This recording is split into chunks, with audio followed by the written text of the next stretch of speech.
pues es un gusto estar aquí eh, compartiendo con ustedes el tema de alimentaciones en el inicio de año. Muchísimas gracias a a la licenciada en nutrición, Ruth Selene Favela Ortiz, que es la que nos va a comentar sobre este tema. Ella es licenciada en nutrición por la Universidad Autónoma de Chihuahua. Eh, Tiene una estancia en el extranjero en la Universidad de San Sebastián, en Santiago de Chile, en los programas académicos de nutrición, en el deportista, farmacología, en la nutrición, investigación en salud y en nutrición.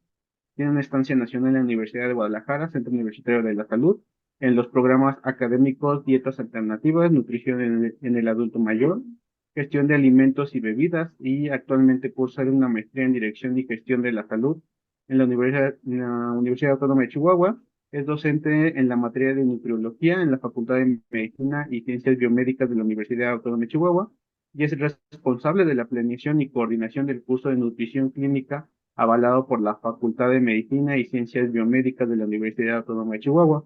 Es asesora de tesis de licenciatura en la carrera de médico cirujano y partero de la Universidad Autónoma de Chihuahua y tiene publicaciones en revista médica Hospital Center y cuenta con consulta privada y evaluación nutricional complementaria y evaluación de planes de alimentación personalizados. Le agradecemos que se pueda conectar desde tan lejos y es la ventaja de estar con la tecnología. Le damos la bienvenida y pues solamente comentarles que les vamos a estar pasando a lo largo del chat, como siempre, el link para que puedan entrar a hacer el pase de lista en su pase de lista virtual para que esta sesión tenga validez. Entonces, no me queda más que agradecerle a la licenciada Ruth por su presencia y le cedo la palabra. Muchísimas gracias. Muchas gracias, doctor. Gracias a todos, bienvenidos, buenos días. Primero que nada, agradecer a todo el comité organizador de este evento. Me siento muy honrada con la invitación. Espero esta charla que planeé con mucho gusto para ustedes les sea útil.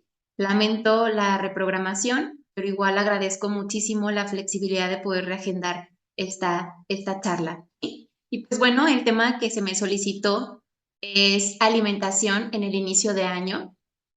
Ya se dieron la oportunidad de presentarme, entonces voy a partir por comenzar.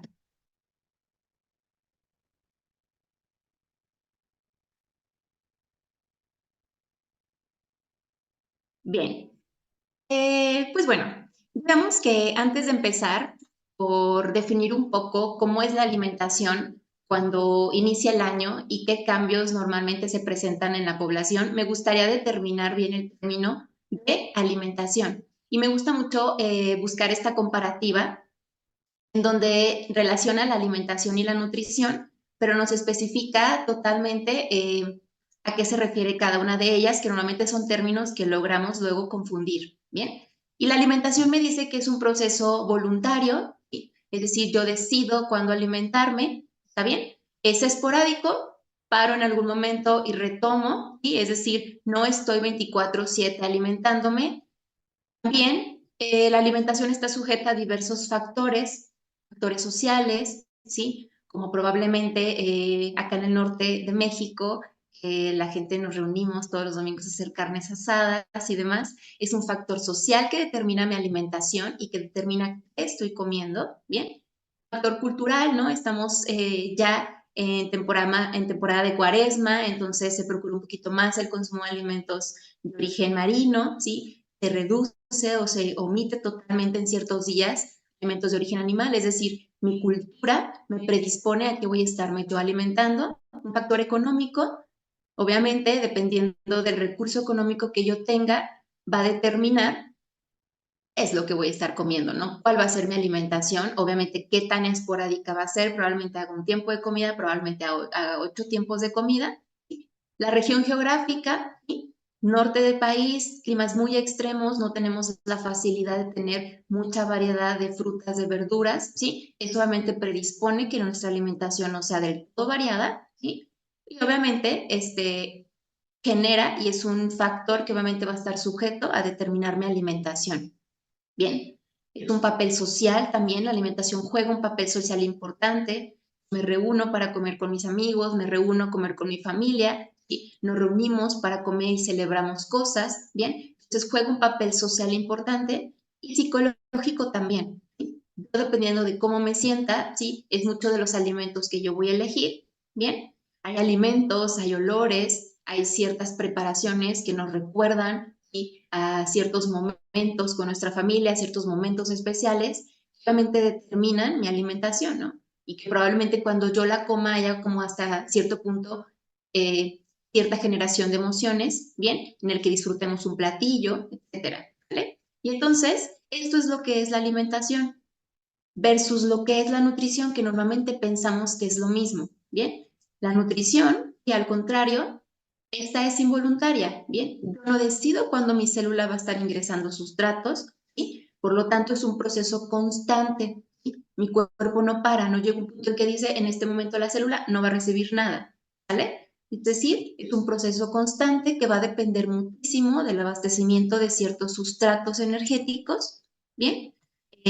Estructurales y demás. ¿Sí? Es un proceso totalmente complejo y regulado por enzimas, por cofactores, ciertas vitaminas intervienen ahí, ¿bien? Genética, etcétera. ¿Vale? Entonces, ya aunado un poquito a qué es la alimentación y qué es la nutrición y determinando bien estos dos conceptos, nos vamos a, estoy batallando para cambiarle aquí, nos vamos a explicar un poquito cuál va a ser la dinámica que vamos a estar manejando y entonces ya determinamos bien qué es la alimentación, ¿sí? Y vamos a hablar un poquito de la alimentación que hoy día tenemos. Antes de partir de qué cambios se realizan en la alimentación cuando inicia el año, vamos a hablar un poquito de cuál es la alimentación que hoy día las estadísticas nos dicen que estamos teniendo actualmente a nivel nacional, ¿sí? Y a nivel Latinoamérica, inclusive a nivel mundial. ¿Sí? Y se llama un cierto tipo de vida occidental, ¿sí? O normalmente la dieta occidental. ¿Cuál es este tipo de dieta? Pues bueno, se caracteriza por un aumento en la ingesta calórica, es decir, estoy comiendo más cantidad de energía de la que mi cuerpo requiere. Hay un aumento en aceites vegetales, ¿sí? Principalmente altos en omega 6, que son potentes proinflamatorios, ¿bien?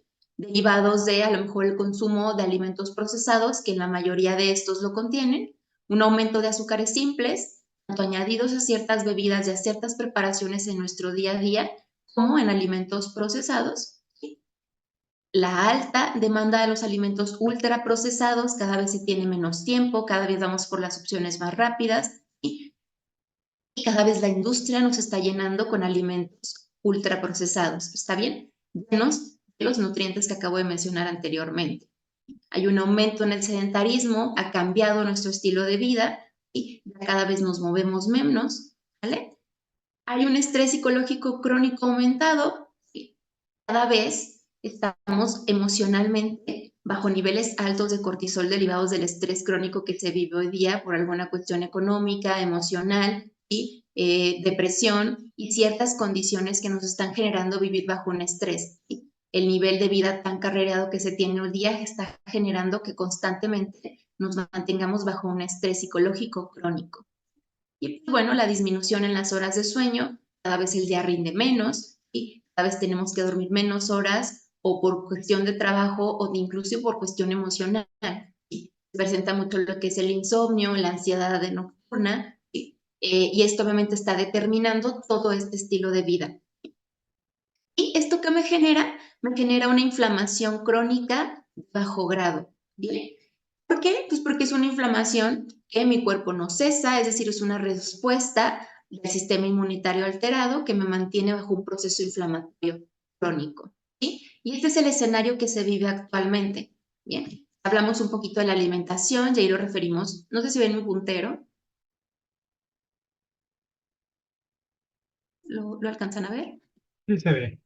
¿Se ve? Muy Sí, sí, bien. se ve. Entonces, estamos hablando un poco de lo que es la alimentación y que definitivamente es un determinante de cómo está mi cuerpo y cómo está mi respuesta inmunitaria alterada. ¿Sí?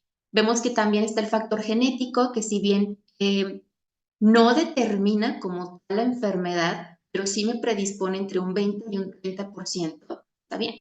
Una disbiosis, una disbiosis intestinal, un desequilibrio en la microbiota, ¿está bien? Es decir, probablemente el consumo de cierta cantidad de fibra no es lo suficiente como para lograr crear una diversidad de bacterias a nivel intestinal. Obviamente me estoy exponiendo a cierta contaminación, cierta cantidad de drogas, alcohol, fármacos, y esto me genera todo un escenario a nivel intestinal que me predispone una hiperpermeabilidad. Si bien el intestino es permeable hasta cierto punto, es una membrana selectiva, pero llega un punto en que todos estos factores que acabo de mencionar me predisponen a la separación de estas uniones estrechas que se tienen entre los enterocitos y que me genera el paso de sustancias que mi cuerpo desconoce. Y por lo tanto hay una reacción inmunológica, hay una secreción de ciertas citocinas inflamatorias que si bien es un proceso normal, ¿sale? Pero llega un punto en el que no cesa. Y bien vivimos gracias a los procesos inflamatorios que mi cuerpo constantemente está generando, ¿no? Y gracias a ellos, pues bueno, tenemos la capacidad de defendernos gracias a ellos. Llega un punto en el que cuando ya no cesa esta inflamación, ya se le llama una inflamación crónica de bajo grado, ¿no? Vemos la alimentación, este estilo de vida occidentalizado que manejamos, ¿sí? Obviamente determina y me predispone a esta situación. Bien, entonces, pues antes las muertes eran mucho por enfermedades infecciosas, ¿sí? Hoy día se dice que el más del 50% de las muertes en el mundo son derivadas de enfermedades autoinmunes, ¿sí? Tenemos ya ciertos trastornos hepáticos, ¿sí? Neurológicos, alteraciones metabólicas, ¿sí? Ya en realidad las muertes en el mundo son por enfermedades no transmisibles, ¿sí? Diabetes, hipertensión, enfermedad renal, etcétera, ¿sí? Y ciertas enfermedades gastrointestinales e infecciosas, ¿bien? Entonces, esta es la tendencia, sinceramente, que se vive actualmente, ¿bien? Vivimos bajo un estado inflamatorio crónico de bajo grado que nos está predisponiendo no solo a una enfermedad, si no es ahorita, en 15 años, está bien, sino ya a cierta calidad de vida con la que nos acostumbramos a tener, ¿sí? Es decir, ya a lo mejor yo vivo, y tengo este ambiente a nivel intestinal, pues bueno, probablemente yo genero un poco de inflamación y la mayor parte del tiempo. Esto obviamente también está relacionado a mucha cuestión de ansiedad, ¿sí? De depresión, cómo está mi microbiota, es cómo me comporto también durante el día, cómo es mi nivel de energía, ¿sí? Y entonces vemos que todos estos escenarios actualmente, bueno, se viven en nuestra familia, en nuestro ambiente de trabajo, ¿no? Inclusive nosotros mismos. Entonces, inicia el año y inicia esta sensación de cambio, esta sensación de buscar, comenzar con ciertas dinámicas que propicien nuestro bienestar y que propicien nuestra salud principalmente. Y entonces, son decisiones que normalmente van a estar influenciadas por varios factores, ¿sí?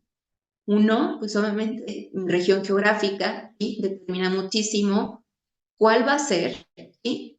El cambio que yo voy a iniciar. Depende mucho probablemente no solo de la región geográfica, sino el entorno en el que yo me rodeé, ¿sí? Son influencias que obviamente pueden determinar qué cambios yo voy a querer generar en ese momento. Mi condición clínica, y obviamente dependiendo de nuestra condición clínica, de tener alguna patología, no, algún fármaco o no, ¿sí? Algún objetivo en cuanto a algún parámetro clínico va a determinar qué cambio yo voy a querer hacer al inicio del año, ¿sí? En cuanto a mi alimentación. Nuestra rutina, ¿sí? Mucho de mi rutina va a determinar qué tiempo yo voy a tener para poder realizar ciertos cambios que yo quiera hacer, obviamente por buscar mi bienestar al inicio del año, ¿no? Cuando se tiene como esta energía y esta nueva vibra de, bueno, de cambiar ciertas cosas que teníamos en el año anterior. Entonces, mucho de mi rutina probablemente va a determinar cuáles son los cambios que yo voy a querer hacer. Mi trabajo, ¿bien? El trabajo también determina qué cambios probablemente yo pueda inclusive generar, ¿sí? Dadas mis horas laborales, dados mis periodos de descanso, etcétera. Bien, mi cuestión emocional, ¿sí? Dependiendo de cómo emocionalmente estemos, sí determina mucho cómo yo me comporto con la alimentación, y lo vimos en la primera diapositiva. La alimentación está sujeta a cuestiones emocionales. Somos seres emocionales. Yo no puedo pensar que mis emociones no determinan qué voy a estar comiendo o no. ¿Vale? Mi economía, definitivamente, ¿sí? Puede ser que me vaya probablemente y tenga yo el recurso económico para acercarme a algún profesional de la salud, ¿sí? Y que tenga esta cultura de invertir en mi salud, ¿vale? Genere un gasto o probablemente no, ¿sí? Y probablemente me vaya por ciertas alternativas más económicas, ¿sí? Que probablemente me vendan en redes sociales, y es el siguiente punto, ¿no? Estamos influenciados o muchas de nuestras decisiones están influenciados por lo que vemos, ¿sí? Actualmente, desde los niños están expuestos a tanta información, ¿sí? Que aparece en las diferentes pantallas, que llega un punto en que no sabemos qué hacer, no sabemos qué es verdad, no sabemos qué es mentira, ¿sí? Y bien como profesionales de la salud, es nuestro quehacer informar a la población luego de lo que en realidad está basado en evidencia, pero sinceramente es que luego llega un punto en el que ves tanta información que hasta tienes que meter a indagar un poco más porque hasta te confunden un poco. ¿Sí? Entonces, si como profesionales de salud somos fluctuantes hacia esa información, imaginen las personas que probablemente no tienen como tal un conocimiento, ¿sí? Respecto al tema. Entonces, definitivamente las influencias a las que nos presentamos hoy día son un determinante de qué decisión voy a tomar yo en cuanto a mi alimentación, en cuanto a mi bienestar, al momento de buscar crear un nuevo hábito, ¿sí? Un cambio en mi alimentación. Y pues bueno, también tenemos la cuestión de esta imagen corporal, ¿sí? Esta tendencia hacia ciertos cuerpos, ¿sí? Que nos han inculcado que es como el cuerpo sano, y entonces yo empiezo a generar cierta inconformidad con mi físico y eso obviamente puede generar la toma de decisiones hacia un plan de alimentación o hacia un tipo de dieta, ¿está bien? O hacia cierto parámetro de alimentación al momento de yo buscar un cambio, ¿bien? Entonces se crean este tipo de dietas de moda, ¿sí? Que luego el término dieta es un término mal usado, ¿vale? En realidad dietas son todos los alimentos que yo consumo a lo largo de un día, ¿sí? Puedo tener una dieta rica en alimentos ultraprocesados, pero también puedo tener una dieta únicamente basada en plantas, ¿está bien? Entonces, dieta son todos los alimentos que yo consumo en un día que puede variar, ¿sale? Y entonces se crean este tipo de dietas de moda. ¿Sí? Y al momento de yo querer hacer un cambio, probablemente en mi alimentación, puede ser que yo tenga, como lo vimos en la diapositiva anterior, esta tendencia a ver información de diferentes tipos de dietas en redes sociales o en mi entorno familiar o con mi vecina o con mis amigos o en la escuela.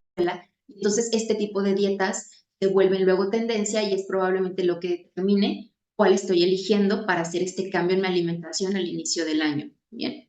Y pues bueno, a pesar de que la nutrición, la nutriología es una ciencia que cada vez está más investigada, llega un punto en el que a pesar de esto, las dietas de moda siguen siendo populares. ¿Okay? Y a pesar de que tenemos cierto conocimiento en bioquímica, ¿sí?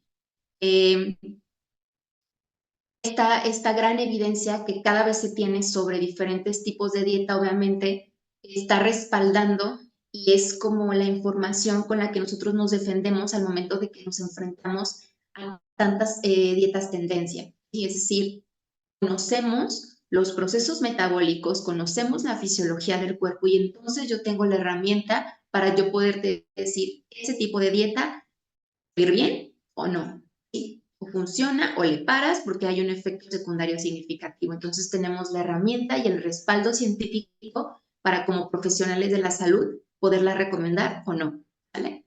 Digamos que generalmente este tipo de dietas de moda son un problema de salud pública porque inclusive después de tanta ciencia, inclusive nos falta bastante, pero bueno, es una de las 5 causas de muerte en el mundo. ¿Sí? El tipo de dietas mágicas, dietas milagrosas, ¿sí? Ciertas conductas con la alimentación muy, ahora sí que muy restrictivas o muy extremas que me están generando ya un riesgo grave para la salud. ¿Sí? Nos enfrentamos luego con pacientes en UCI, ¿sí? Que fueron a hacerse cierto tratamiento o implementaron ciertas dietas bastante intensas, obviamente generan un serio problema de salud. ¿Vale? Y pues bueno, Todas estas dietas, digamos que se popularizan en un momento determinado, ¿sí? Pero llega un punto en el que luego no sigue esa tendencia siempre por falta de evidencia, ¿está bien? Entonces es por eso que luego vemos una dieta nueva y que una dieta nueva y luego que va saliendo esto y entonces se vuelve famoso y todo el mundo lo recomienda y de repente ya se olvidan de él, ¿vale? Y de repente ya lanzan otro tipo de dieta porque si bien es algo que luego funciona en su momento, ¿sí? Genera, sí, es por eso que normalmente lo recomiendan y lo recomiendan y cada vez de repente vemos más gente que lanza diferentes tipos de dietas y te las vende muy fácilmente en redes sociales o probablemente en internet o la vecina te comparte la dieta que probablemente le funcionó y entonces llega un punto en el que probablemente le funciona a 2, 3 personas y entonces ya se vende, ¿vale? Pero llega un punto en el que entonces esto llega a perder credibilidad porque probablemente no es algo aplicado para todos. Es el problema luego con este tipo de dietas, que no llegan a ser sostenibles a largo plazo y eso genera un rebote, un cambio metabólico intenso y un desbalance tiroideo principalmente y entonces volvemos a nuevo. Esto obviamente me genera un desequilibrio hormonal y metabólico importante. ¿Bien? Y entonces, normalmente se han recopilado diferentes estrategias o diferentes tipos de dietas milagrosas, se han categorizado en estas 3 principales. Número 1 son las dietas basadas en la manipulación del contenido de los macronutrientes, ¿sí? Es decir, hay una combinación o hay una alteración en los porcentajes que normalmente y habitualmente recomendamos, ¿sí? Cierta cantidad de lípidos, cierta cantidad de proteínas, cierta cantidad de carbohidratos y entonces ya se crea aquí una manipulación entre estos porcentajes, ¿sí? Luego por guías y ciertas bibliografías importantes, ¿sí? Hemos aprendido a lo largo la bioquímica y de diferentes funciones en el cuerpo. Entonces aquí ya hay una alteración en estos macronutrientes. Son dietas bajas en grasas principalmente, dietas hiperproteicas, altas en proteína, dietas bajas en carbohidratos la mayor parte del tiempo.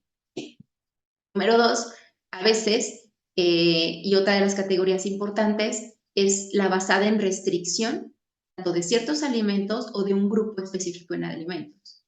Las más comunes, dietas sin gluten, está bien, independientemente de no presentar una enfermedad celíaca, por ejemplo, nos restringen en ciertos momentos el gluten, o pensamos que viendo un producto sin gluten en el supermercado es más saludable que otro, si bien hay sus limitantes en ciertas condiciones clínicas, pero luego si es una dieta que se vuelve mucho tendencia, ¿vale? La dieta paleolítica, ¿sí? La dieta vegana, vegetariana o la dieta mediterránea, es decir, hay una restricción de algún nutriente en específico, ¿sí? O, por ejemplo, de algún grupo de alimentos, ¿no? Muy común también es la dieta libre de lactosa, ¿está bien? Donde a lo mejor no solo yo tengo una intolerancia, sino que te elimina lo que es la lactosa por generar un efecto inflamatorio menor, ¿sí? Que deriva lo que es la cisteína 1, que es por eso que luego no la suelen restringir. ¿Está bien? Y el punto número 3 o la categoría número 3 ya son dietas basadas en la manipulación del tiempo. ¿Sí? Entonces están los ayunos. Ayunos intermitentes de varias horas en donde depende de la cantidad de horas de ayuno, la ventana de alimentación que yo voy a tener a lo largo del día. ¿Sí? O hay otros tipos donde a lo mejor ya hay una restricción de ayuno no por ciertas horas, sino por días enteros. Bien, depende del tipo de ayuno que se esté realizando. Esas son las 3 categorías principales. Se ha visto que son las dietas de moda o las dietas que se suelen implementar cuando queremos un cambio físico significativo o cuando queremos buscar, ahora sí que cambiar mucho lo que es nuestra alimentación. Bien, hay otros tipos de enfoques, ¿sí? Como cuando ya la alimentación, o más bien los tiempos de comida que yo tenga, tanto puede ser 1, pueden ser 2, pueden ser 8, ¿sí? Hay un sustituto de esas comidas, principalmente por algún batido o por algún suplemento. ¿Sí? También la tendencia de los jugos verdes, ¿sí? En donde yo ya elimino, por ejemplo, un desayuno, buscar un jugo verde. ¿Sí? O donde yo tengo por semana, hay ciertos planes de alimentación o ciertas dietas de moda, en donde por una semana tengo una dieta basada en jugos. ¿Sí? Entonces yo ya estoy sustituyendo una comida sólida por probablemente alguna bebida o algún suplemento alimenticio. Sí, normalmente vienen acompañados de ambos. Pues bueno, estas son las dietas de moda a la que nos enfrentamos normalmente, ¿sí? Y es prácticamente como un mini resumen de lo que les acabo de mencionar. ¿Sí? Hay un aspecto nutricional, digamos que inadecuado, ¿sí? Probablemente si yo tengo un requerimiento de entre de mi 15 al 20% de proteínas en mi día a día, ¿sí? Como población adulta, a lo mejor me voy por más, ¿sí? O probablemente baje yo de un 40% de requerimiento de hidratos de carbono cuando las guías me dicen que yo voy desde un 45 hasta un 65% de hidratos de carbono, dependiendo obviamente de la condición. ¿Sí? Pero entonces aquí ya hay un desequilibrio nutricional. Tanto puede ser, no sé, muy bajo en fibra, ¿no? Por ejemplo, como las dietas keto, la dieta cetogénica, en donde el consumo de vegetales es casi mi única fuente de carbohidratos, por lo tanto tengo un plan de alimentación bajo en fibra, y eso me genera otras secuelas nutricionalmente hablando.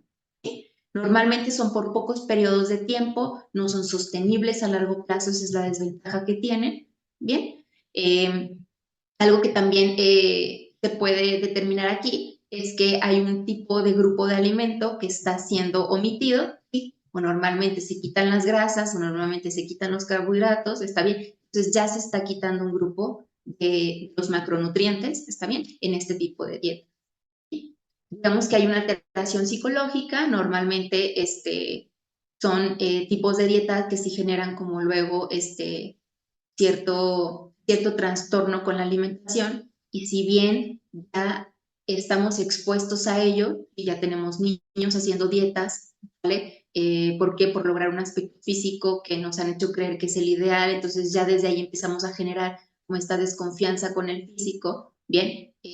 También la exposición nuevamente al bullying, que mucho eso determina de lo que vemos en las pantallas, ¿vale? Entonces ya si por cuestión cultural estamos expuestos a esta luego inconformidad física, imagínense cuando entramos a un tipo de dieta donde probablemente me ponen un antes y un después y yo digo, yo quiero estar como el después y probablemente me cuesta un montón de trabajo lograrlo, ¿no? Entonces eso me genera obviamente ya una alteración psicológica, no solo con mi físico, sino también obviamente con la alimentación. Entonces ya nos exponemos a una alta tasa de trastornos con la alimentación, la verdad es que está oculta y luego pensamos que no existe o que existe en pequeña cantidad. La verdad es que ahorita las tasas van en aumento y son sinceramente muy preocupables, o sea, muy preocupantes. ¿Sí? Yo he empezado a detectar luego conforme ha pasado el tiempo y mi experiencia en consulta, aprender un poquito a leer el lenguaje de los pacientes,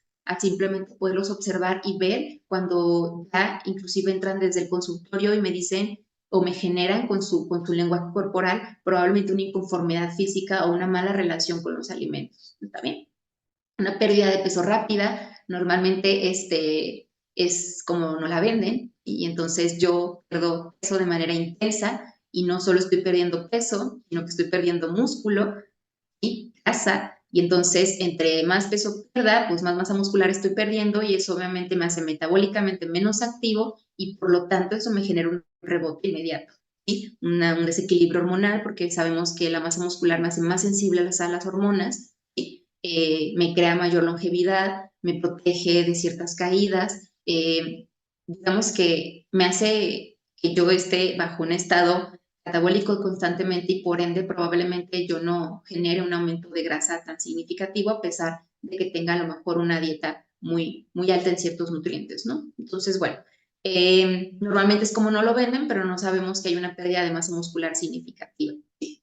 No hay una evidencia científica, digamos, que nos dé datos como para yo poderla recomendar a todos. Normalmente este tipo de dietas, luego si las vemos y analizamos un poco más los estudios en donde han sido evaluadas, vemos que o es una población muy corta la que es aplicada o probablemente poco sostenible a largo plazo, entonces los resultados de esos estudios probablemente son un poco inconsistentes.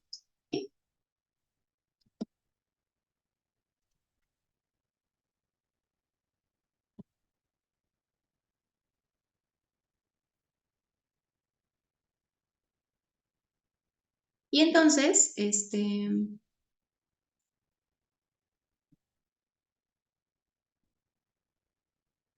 digamos que este tipo de dietas, como ya lo vimos, normalmente nos incentivan a la pérdida de peso, pero no hay unas pruebas científicas que lo respalden. ¿Sí?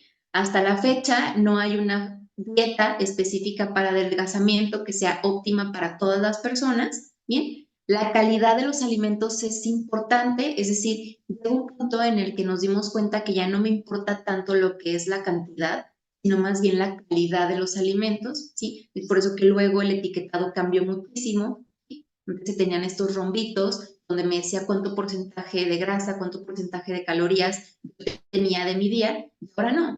Ahora ya me ponen ciertas señas en donde hay grasas saturadas, en donde hay azúcares simples, es decir, ya me están avisando no solo el aspecto calórico, sino también la calidad de esos ingredientes. ¿Sí? Que pasa el tiempo y nos hemos dado cuenta que esto me influye inclusive más que la cantidad que yo esté calculando o que esté ingiriendo en mi día a día.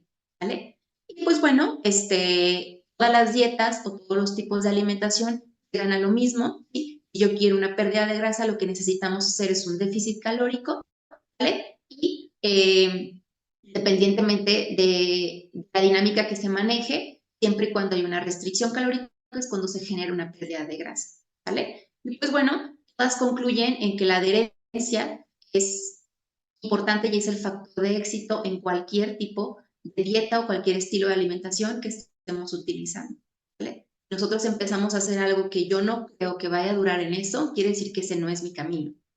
Yo veo a mi paciente que está sufriendo, que la está pasando mal, y probablemente sí trae mucha actitud de cambio y que le está echando todas las ganas, pero probablemente no me vaya a durar ahí, entonces quiere decir que esa no es la dinámica para él y me voy a hacer otra estrategia. ¿Sí? Normalmente esto debe de ser sostenible a largo plazo, porque de lo contrario, entonces yo no tengo un beneficio. ¿Sí? La pérdida de peso durante un tiempo determinado a mí no me otorga un beneficio. Necesito que esto sea a largo plazo, ¿vale? ¿Para qué? Para que en realidad esto tenga el fruto en cuanto a la bienestar y la calidad de vida que yo estoy buscando, ¿vale? Pues bueno, me encanta esta frase que inclusive un profe me la dijo en un diplomado al que tomé recientemente y dice que uno de los objetivos más importantes de la bioquímica es el informar a la gente sobre las bases científicas de la nutrición y eliminar creencias irracionales de folclore, las modas y el oscurantismo de las dietas. ¿Sí? Albert Ellinger. Y digamos que este bioquímico tan famoso nos da como esta frase y nos hace obviamente tomar conciencia de que si yo no sé bioquímica, no sé nutrición. ¿Sí? Entonces, si yo no sé nutrición, probablemente yo no sepa si la dieta que yo estoy implementando me vaya a servir o no.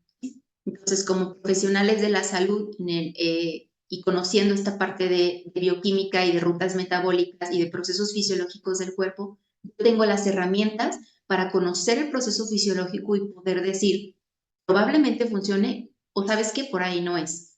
¿Sí? Obviamente, conforme a los diversos estudios, hemos visto diferentes beneficios en algunos tipos de dietas y algunos tipos de dinámicas, ¿vale? Pero es importante tener siempre las bases científicas y la bioquímica para yo poder determinar si esto me funciona o no. Y entonces pasa el tiempo y se han dado cuenta los diferentes estudios y tenemos muchísima evidencia de que la mejor dieta que pudiéramos implementar es la dieta mediterránea. ¿Por qué?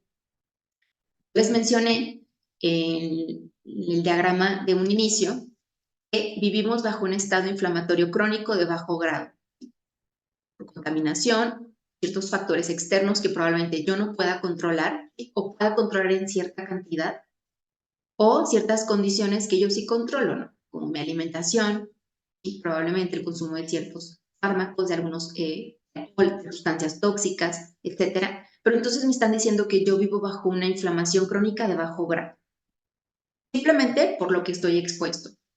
Súmenle que tenemos en su mayoría un exceso de grasa corporal y esto me está generando una producción constante de citocinas inflamatorias que me genera aún más un proceso inflamatorio, ¿sí? Sumado al estilo de vida, estrés, falta de descanso. Entonces, yo estoy constantemente, todos estamos bajo un estado inflamatorio crónico de bajo grado.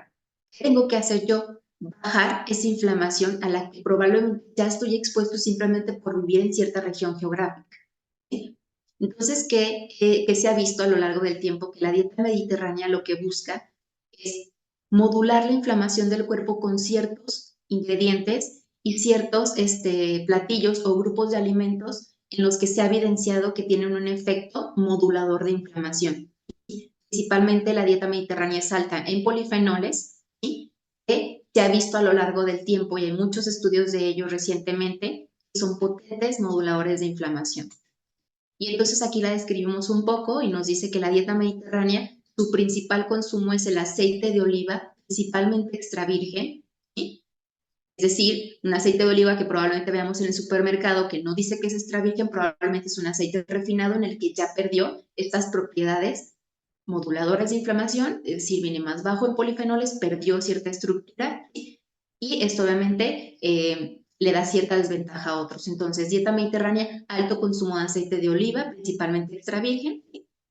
Alimentos naturales, ¿sí? Principalmente alto en vegetales, ¿sí? Sabemos que los vegetales lo que nos aportan son sustancias prebióticas, es decir, sustancias que alimentan a nuestra microbiota y crean mayor diversidad de ella, ¿vale? Principalmente ya que es fermentada a nivel de colon y obviamente esto también genera cierta producción de ácidos grasos de cadena corta, que son potentes moduladores de inflamación, no solo a nivel de colon, sino a nivel sistémico también. Entonces, aumento en la cantidad de fibra derivado de las verduras, ¿sí? De ciertas frutas también, legumbres, ¿vale? Y cereales principalmente altos en fibra, ¿no? Como avena, por ejemplo. ¿Sí? El consumo de frutos secos y semillas, solamente la producción de grasa, perdón, el consumo de grasa es importante, ¿sí? Tanto de nueces, almendras, pistaches, ¿sí? Como semillas, a lo mejor semillas de calabaza, semillas de linaza, semillas de chía, ¿vale? Obviamente esto me genera el consumo de grasas saludables, ¿sí? Principalmente grasas poliinsaturadas, monoinsaturadas, ¿sí? Que es normalmente lo que solemos recomendar. ¿Por qué? Porque ya tenemos un alto consumo de grasas omega 6, lo vimos que es una característica principal de lo que es la dieta occidental que estamos manejando hoy día. Entonces, el consumo tanto de precursores de omega 3, ¿sí? Como son las semillas o algunas semillas como chía, linaza, ¿sí? Como tal cual el omega 3 derivado de a lo que voy. ¿Sí? El último punto que son los pescados, ¿sí? Los pescados son alta fuente de omega 3, que son los que se comen las algas marinas, que son la principal fuente de este ácido graso. ¿Sí? Me salteé los alimentos frescos, los alimentos de temporada. Aquí lo que se busca es que todo sea mínimamente procesado. ¿Sí? Sabemos que hay alimentos procesados y hay alimentos ultraprocesados. ¿Sí? Se busca que sean los procesados los que lleguemos a consumir, obviamente, en menor cantidad. ¿Sí? Tratar de que nuestro consumo de alimentos frescos, ¿sí? Sea lo más frecuente para evitar muchos conservadores, aditivos, nitritos, nitratos y sustancias cancerígenas incluso, o sustancias como disruptores hormonales que hoy día estamos tan expuestos a ellos, ¿no? Consumo de lácteos, sí, se modera un poco, ¿vale? Normalmente vemos principalmente ciertos quesos y yogur. El yogur sabemos que es un alimento fermentado que me está aportando cierta cantidad de bacterias buenas y alimenta mucho mi microbiota.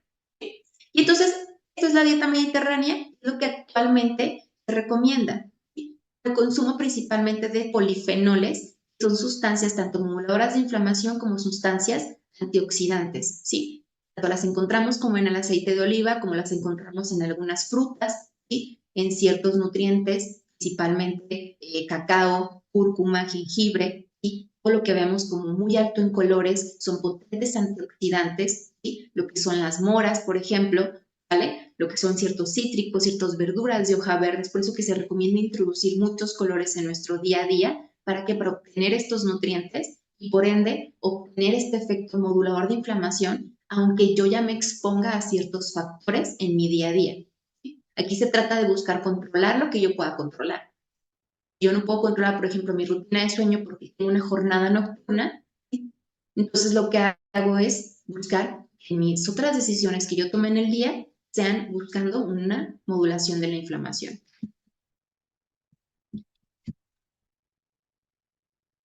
Y entonces, ¿por dónde iniciamos? Actualmente estamos expuestos a muchos suplementos, muchos adaptógenos y mucha cantidad de proteína y que el caldo de hueso y que los péptidos de colágeno y entonces estamos expuestos a un montón de cosas Y ya llega un punto en el que decimos, ¿lo implemento, no lo implemento? O es todo o nada, y entonces nos vamos por los extremos, ¿sí? Y aquí el punto, y lo que yo les quiero dejar es siempre empezar por ciertos cambios primarios, tanto para nosotros como las recomendaciones que lleguemos a dar como profesionales de la salud.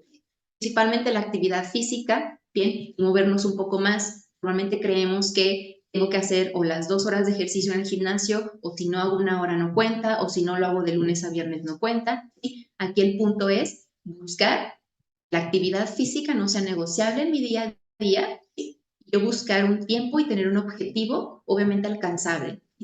Y yo, por la rutina que estoy manejando ahorita, probablemente pueda tener nada más 15 minutos, 3 veces a la semana, perfecto. ¿Sí? Lo agendo y se vuelve una actividad no negociable en mi día a día. Pero la actividad física es un punto en que es obligatoria ya para todos, ¿sí? Y entonces yo inicio por moverme un poco más, 15, 20 minutos, después le subo a 30, pero iniciamos con algo. Por cuestión mental, por cuestión física, está súper recomendada la actividad física, obligatoria para todos, ¿vale? Mejorar mi rutina de sueño, ¿no? Apagar pantallas, ¿sí? Buscar que mi ambiente sea idóneo para lograr el sueño, ¿sí? Luego sí puedo estar tomando magnesio, puedo estar tomando otros suplementos, ¿sí? Hoy el consumo de melatonina tan abundante y llega un punto en que yo no cuido mi ambiente, ¿sí? Entonces, el buscar mejorar mi rutina de sueño antes de buscar ver toda mi dinámica probablemente sea lo más importante y sea el cambio por el que necesitamos iniciar. Número 3, control de estrés. Si bien no se trata de estar modo en todo el día, sí, porque probablemente yo no pueda controlar lo que me esté generando un estrés en ese momento, pero con mi actividad física, con mi ejercicio, con mi rutina de sueño, con mi alimentación, yo puedo generar, ¿sí?, que baje ese nivel de cortisol que me está generando una enfermedad a largo plazo.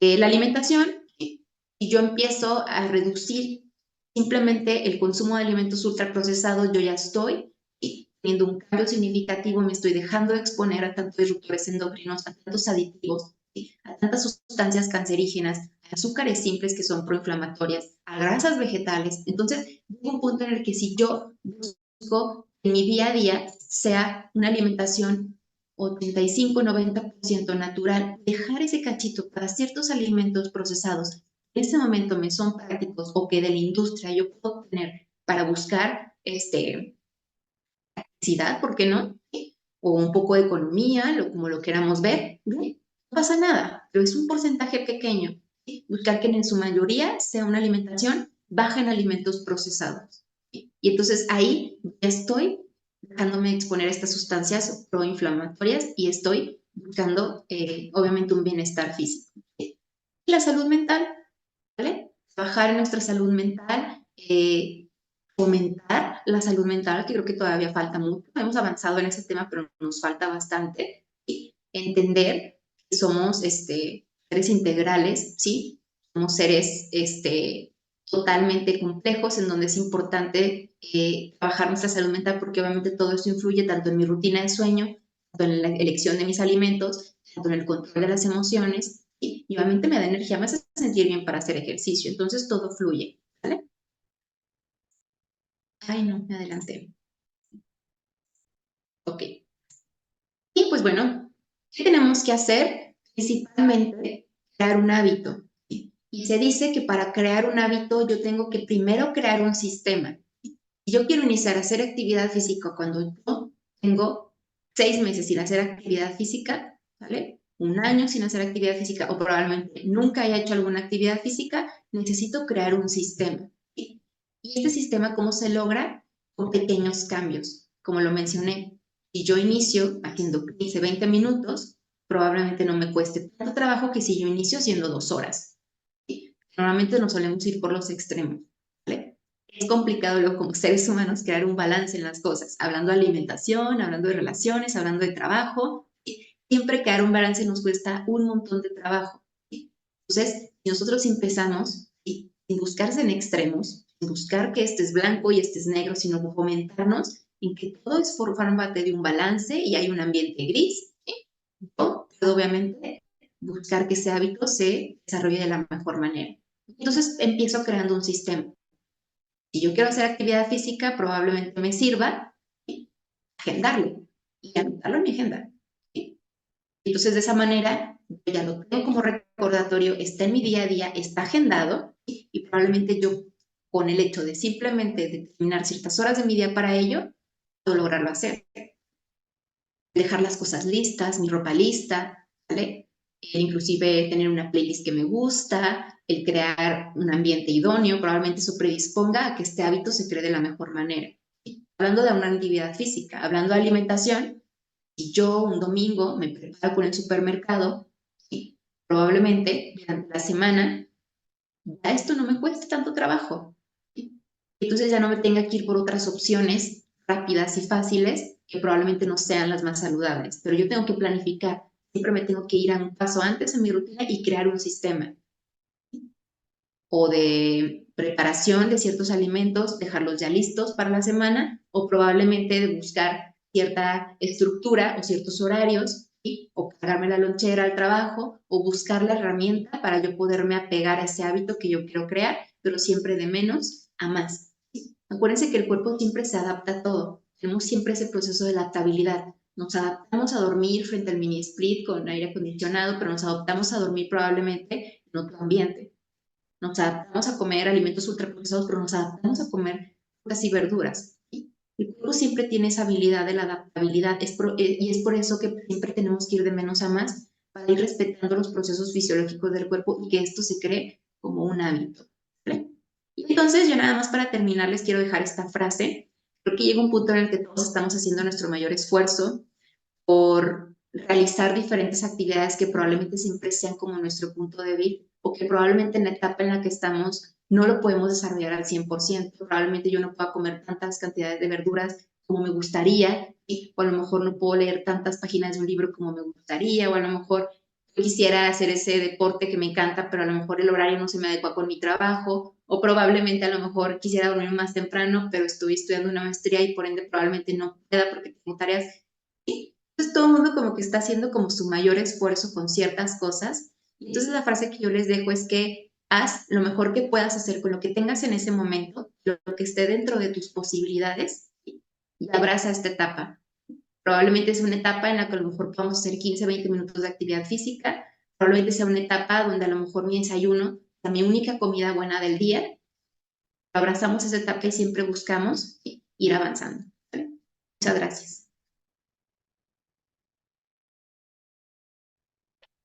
Jessica, muchísimas gracias. La verdad es que es un tema bastante interesante y más aparte es un tema muy amplio, ¿no? Que creo que es importante que cada uno como individuo tenemos que tomar en cuenta desde nuestra perspectiva y desde nuestras necesidades, como cada dieta, ¿no? Así como usted lo mencionaba, que hay infinidad de dietas, pues creo que para cada uno nos acomoda una dieta. Entonces, pues tenemos varias preguntas y de hecho una de ellas tiene que ver con esto. Dice, ¿cómo podemos elegir o saber si una dieta es buena para nosotros?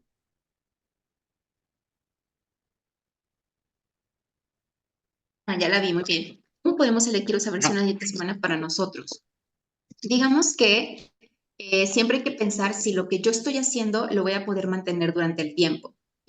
Si esto me está costando mucho trabajo, si yo probablemente no estoy teniendo una buena relación con la comida, si esto me está generando un poco de estrés y ansiedad, probablemente ese tipo de dieta no sea para mí.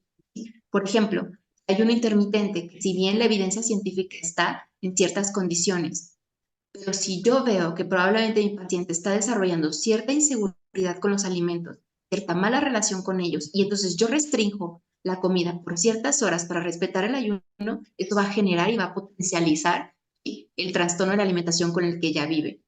¿Vale? Entonces, aquí lo que se hace es individualizar siempre. Probablemente yo inicie con cierta terapia y pasan los días y digo, híjole, o sea, como que siento que no voy a aguantar. Entonces ahí modificamos y modificamos. Si bien, obviamente a veces la rutina no nos va a permitir siempre tener la misma estructura en la alimentación. Entonces, buscar la manera de que esto sea un balance y que lo podamos mantener a largo plazo. ¿Vale? Entonces, con la dieta con la que tú te sientas cómodo, con la que logres tu objetivo físico, tu objetivo de salud, ¿sí? o simplemente que busques el optimizar tu calidad de vida, probablemente sea esa la dieta, siempre y cuando tú la puedas mantener durante el tiempo, ¿sale? Creo que eso contesta también nuestra siguiente pregunta, que es cómo elegir una dieta saludable. ¿Cómo elegir una dieta saludable? Ok, muy bien. Una dieta saludable. Pues bueno, hemos visto y les platiqué un poquito de que siempre hay que buscar que nuestra dieta sea más allá de controlar la cantidad, sea óptima en calidad y que obviamente me genere un bienestar en cuanto a la salud. Si yo elijo probablemente que mi dieta saludable va a ser probablemente yo tener un desayuno, una comida y una cena, ¿sí? Y que a lo mejor después de la comida me voy a comer un pedazo de chocolate, ¿sí? Y que ese va a ser mi balance y que eso yo va a ser como lo que voy a mantener mi alimentación buena y este estilo de vida durante mucho tiempo, probablemente esa sea una dieta saludable. Es aquella dieta que te aporta los nutrientes, pero que también te genera bienestar, que es algo que estás disfrutando, ¿sí? Y que obviamente optimiza tu calidad de vida, ¿vale? En donde tenemos cierta cantidad de todos los nutrientes, proteínas, hidratos de carbono, ¿sí? Y lípidos, ¿sí? Donde hay cierta cantidad de fibra y donde potencializamos el consumo de estos antioxidantes y de estos polifenoles que la evidencia nos dice que son importantes, ¿vale? Donde es una dieta baja en alimentos procesados, ¿sí? Y es una dieta que prácticamente prioriza mucho también como nuestros gustos, ¿sí? Entonces, este es el tipo de dieta saludable, aquella con la que tú puedes estar conforme y la puedes seguir a largo plazo, siempre y cuando optimice tu calidad de vida. Muy bien, muchas gracias. Tenemos otra pregunta, dice, ¿qué pasa con las personas que comen muy poco y no bajan de peso? Ah, ¿qué opina del componente psicológico de la obesidad? La obesidad es una situación multifactorial, ¿sí? Yo no puedo pensar que únicamente lo que está comiendo la persona va a influir en su peso, ¿sí? Si yo nada más estoy buscando que por medio de la alimentación controle el tejido adiposo y busque que mi paciente baje de grasa, estoy desconociendo muchos otros factores que son importantes, ¿sí? Y yo no tengo una buena regulación hormonal con mi paciente, y yo no me baso en indagar un poco más, ¿sí? En su estilo de vida, probablemente entonces ahí esté medio sesgada, ¿sí? Esa persona que probablemente está comiendo muy poco, a lo mejor trae una inestabilidad en sus hormonas. Y así yo estoy comiendo una lechuga en todo el día, ¿sí? Voy a bajar de peso si mi insulina está alta, ¿sí? La insulina es una hormona anabólica que me genera un almacenamiento de grasa y constantemente, una inestabilidad en mi apetito. Entonces, aquí el punto es primero buscar regular la cuestión hormonal, ¿sí? Y después buscar la pérdida de grasa. En este momento, pues obviamente si vemos que el paciente no baja de peso a pesar de que está comiendo muy poco, es porque no hay una regulación hormonal. Hay una alteración tiroidea probablemente, ¿sí? O lo que se presenta la mayor parte del tiempo, una resistencia a la insulina, que está inhibiendo la pérdida de grasa.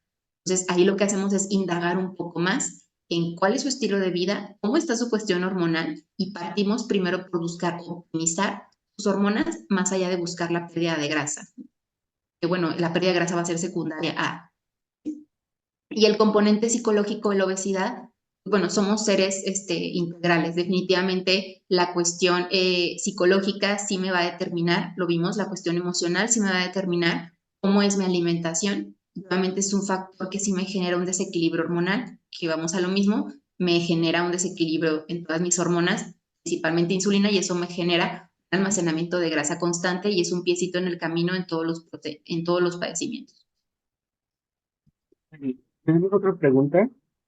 ¿Cuáles son los efectos secundarios en páncreas con una dieta intermitente o con las dietas intermitentes? Efectos secundarios en páncreas. Mm, el ayuno intermitente, mm, creo que aquí hay que individualizar si hay una condición clínica o no. Normalmente se ha visto que en pacientes con diabetes tipo 2 podemos regular lo que es la insulina o la respuesta glucémica tras la alimentación después de tener un ayuno intermitente a lo mejor de 16, de 18 horas, ¿sí? Pero aquí es importante también conocer, como indagar un poquito más si no hay alguna enfermedad adyacente que pudiera generar como esto empeore, ¿sí? Por ejemplo, diabetes tipo 1, no hay evidencia científica suficiente que nos ayude a recomendarlo en estos pacientes. Pues yo aquí indagaría un poco más. Si no hay una condición clínica adyacente, se monitorea. Pero desconozco si puede generar un efecto en páncreas directamente al momento de implementarlo sin tener ninguna condición clínica, porque la principal evidencia nos da una regulación hormonal. Sinceramente es que individualizo. Por ejemplo, yo no implemento un ayuno de más de 15 horas en una mujer, pero me voy sí por a lo mejor un ayuno de 18 horas en ciertos hombres o por cuestión hormonal. Pero se individualiza el caso. Digo, si esto lo puede mantener el paciente durante un tiempo determinado, principalmente a largo plazo, lo implementamos. Si no, nos vamos por otra estrategia. Pero aquí es importante ver si no hay una enfermedad adyacente para poderla recomendar y que no genere un efecto en páncreas principalmente. No sé si te refieres a la diabetes, pero Sí, bueno, necesito conocer un poco más el caso. muy bien. Pues muchísimas gracias. Tenemos otra pregunta, de hecho tenemos varias preguntas. Uno de los problemas de la comida mexicana, que es que es altamente calórica, o sea, garnachas, todo lo que se come aquí, principalmente de México. ¿Sería bueno modificar esta comida para que sea más saludable? ¿Se podrá hacer? ¿O hay alguna forma de integrarla a una dieta? Digamos que hay manera de integrarlo. Sí, lo platiqué, en que luego siempre nos vamos a los extremos y es como ni una garracha nunca más en mi vida. ¿Sí? No, sí. En realidad, aquí lo que se trata es buscar balance. Si yo desayuno, como bien, ceno bien, hago actividad física, busco mi rutina de sueño, una garnacha a la semana pues pasa desapercibida. ¿Sí? Es como, por ejemplo, luego, no recomiendo ningún embutido en mi plan de alimentación, pero luego si el paciente se come un hot dog, pues no pasa nada. ¿Sí? El problema es que estamos desayunando todos los días y nuestros niños desayunan todos los días sándwich de salchicha, sándwich de jamón, ¿sí? De algún embutido. Eso sí me genera una alta tasa en cáncer infantil y pues bueno, al menos Chihuahua es el principal estado. Aquí es lo que hacemos la mayor parte del tiempo. Todos los días desayunamos una garnacha, eso sí me genera un efecto significativo, porque lo estoy haciendo la mayor parte del tiempo. Lo hago una, dos veces por semana, pero aún así soy una mujer activa y trato de incluir verduras y trato de incluir antioxidantes y trato de incluir alimentos naturales. Pues esa garnacha, sinceramente, es que pasa desapercibida. ¿Sí? O sea, no va a haber un efecto significativo a pesar de que sí sea alta en grasa y venga con aceite proinflamatorio, etcétera. Aquí es importante saber qué hacemos la mayor parte del tiempo. Bien, Muchísimas disfrutar de gracias. estos antojitos mexicanos. De hecho, muchas veces cuando uno lleva una dieta es lo que es como que te dicen, bueno, te portaste bien toda la semana, esto es como tu premio, ¿no? Muchas veces te lo hace sentir así la nutrióloga o el Híjole, nutriólogo te dice. difiero Ujú. mucho con esa terapia, Ajá, sinceramente. Creo que esto genera lo que te prohíben más se te antoja, ¿sí? Entonces, sí, yo la verdad es que prefiero que si se presenta la oportunidad y llegaron las garnachas a tu oficina y fuiste a comer con tus amigos, ok, lo comemos, lo disfrutamos, pero no se vuelve un premio. Es por eso que hay tanta mala relación con la alimentación, porque nos han visto como la comida como un premio. Y entonces, si yo estoy triste o estoy cansado, me voy por comerme algo que me hace sentir bien en el momento y entonces estos episodios de mala relación con los alimentos están cada vez en aumento, inclusive en población infantil. Entonces, yo aquí buscaría más bien el balance más que la prohibición totalmente. ajá, La verdad es que esto no es sostenible a largo plazo, o sea, una dieta muy sí. prohibitiva y muy restrictiva no la sostiene el paciente. Eh, Buenos días, dice, viviendo en México, ¿qué piensa de la dieta de la milpa? ¿Y qué podemos hacer para empalmarla con la dieta mediterránea, que es la que está recomendando? Si te fijas, es una alimentación muy natural, ¿sí? La dieta mediterránea lo que propicia es el menos alimento procesado posible. Entonces, yo sí la pudiera recomendar, ¿sí? Siempre y cuando viniera acompañada, obviamente, de ciertas grasas moduladoras de inflamación, como es el aceite de olivo o el consumo de ciertos mariscos, para complementarla. ¿Sí? Pero la verdad es que es una dieta baja en alimentos procesados, entonces sin problema la pudiéramos introducir a la dieta mediterránea, nada más haciendo estas modificaciones. Buenos días, gracias por su información. ¿Cuál es su opinión con respecto a los medicamentos que recetan los endocrinólogos para bajar de peso? Ok. Digamos que aquí es importante trabajar con el equipo interdisciplinario. Fomento esa comunicación. Si el endocrinólogo está recomendando cierto tratamiento, me adecuo a él. ¿Sí? Aquí el punto es, luego ciertos fármacos, lo único que están haciendo es como tapar el problema con un curita, ¿sí? Y el problema sigue ahí. Es decir, no estoy atacando el problema a fondo. Ok, sí, mi paciente tiene la glucosa alta, ¿sí? Me está generando una hemoglobina glucosilada alta y lo que hago es metformina. Estoy cambiando su estilo de vida, estoy sanando la raíz del problema que probablemente es una alimentación alta en azúcares, un sedentarismo, una mala rutina de sueño. Digamos que a la larga, si yo no mejoro eso, a pesar de que yo tenga el medicamento, esto me va a generar otra complicación o el medicamento no va a ser óptimo. Entonces, yo sí, y algo que fomento mucho en mis clases y es algo en la que estoy muy contenta de participar, dando clases de nutrición en la Facultad de Medicina, porque busco que el médico salga con el trabajar en el equipo interdisciplinario, pero el saber tratar luego los problemas de raíz. Y es luego un tema tendencia que se llama medicina funcional, ¿sí? En donde dejamos tratar los problemas y los problemas clínicos con un curita o con un fármaco e indagamos un poco más en qué está ocasionando el problema y nuestra terapia. ¿Bien? Entonces, yo difiero un poco cuando el tratamiento es únicamente del fármaco sin buscar el estilo de vida del paciente. Muy bien. Este, ¿cuál es la dieta recomendable para la menopausia? Ok, dieta recomendable para la menopausia. Digamos que aquí es importante conocer que la cuestión hormonal va a estar ligeramente alterada, ¿sí? Y hemos visto que si yo no regulo hormonas, pues son un quesito en el camino en cualquier objetivo que yo tenga. ¿Sí? Aquí lo que se busca es una alimentación principalmente alta en calcio, ya que suele bajar la densidad ósea, ¿sí? Entonces, aumentar el consumo de alimentos altos en calcio, como ciertas vegetales de hoja verde, el consumo de sardina, el consumo principalmente de almendras, el buscar tener una actividad física de fuerza, obviamente eso genera un aumento en la densidad ósea y será lo óptimo en personas con menopausia. ¿Sí? El buscar la actividad física y la buena rutina de sueño es fundamental. Igual alimentación alta en grasas saludables principalmente, ¿sí? Ya que gracias a las grasas empezamos a sintetizar otras hormonas, entonces es importante tener un balance en ellas, ¿sí?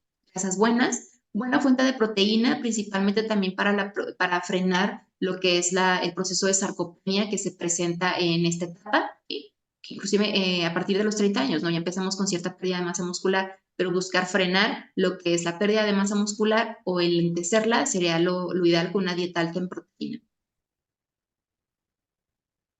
Perfecto. Y por último, ¿cuántos, me supongo que dice, cuántos huevos es recomendado para adolescentes por día? Ok, pues bueno, aquí el punto de la adolescencia y de las etapas de desarrollo es que yo no puedo crear un control calórico, ¿sí? Los niños, los adolescentes tienen su propio regulador de apetito, dependiendo de la fase de crecimiento en la que estén.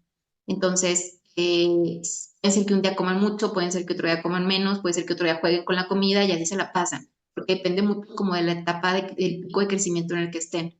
Entonces, en un adolescente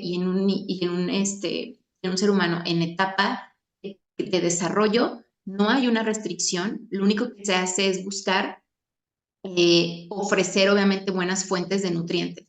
En este caso, por ejemplo, el huevo, no hay una evidencia significativa, ni siquiera en algún artículo donde se vea relación entre el aumento del colesterol y el consumo de huevo. ¿Sí? Aquí el punto es importante variar siempre los alimentos, no hablando de huevo únicamente, sino de vegetales, de frutas, de verduras. Una vez un alumno me dijo, si yo le pudiera decir una verdura que pudiera comer así todos los días y ya con eso ya no se preocupaba por comerse otra o porque ya iba a tener todos los nutrientes que necesitaba. Y en realidad es que un alimento es un compuesto de nutrientes, no trae un nutriente por sí solo.